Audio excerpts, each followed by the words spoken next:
দীর্ঘ 1 মাস সিয়াম সাধনার পরে প্রতি বছরের ন্যায় আমাদের সামনে ঈদ আসছে খুশির বার্তা নিয়ে। এই খুশি আমরা আমাদের পাশে যারা আছে সকলের মাঝে ছড়িয়ে দিতে আমাদের জায়গা থেকে যেন আমরা সর্বোচ্চ চেষ্টা করি।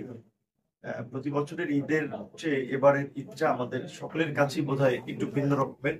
একটা স্বস্তির ঈদ, একটা অনেকখানি আনন্দের ঈদ, যেটা গত 16 বছর ধরে অন্তত যারা ভিন্ন মত এবং বিরোধী দল করেছে তারা করতে পারে নাই। কারণ গ্রামে ঈদ করতে এসেও তাদের মধ্যে একটা আতঙ্ক ছিল, গ্রেপ্তার হওয়া, মামলা, হয়রানি, লাঞ্ছিত হওয়া।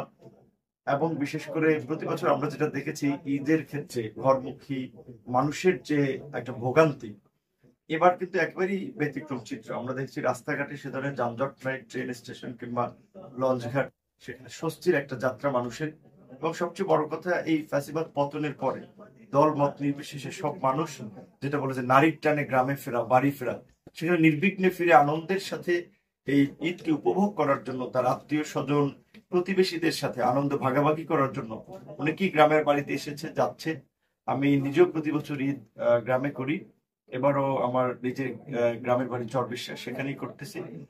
দেশের বিশেষ করে আমরা গণ অধিকার পরিষদের পক্ষ থেকে দেশ এবং দেশের বাইরে সমস্ত মুসলিম উম্মাকে ঈদের শুভেচ্ছা জানাই।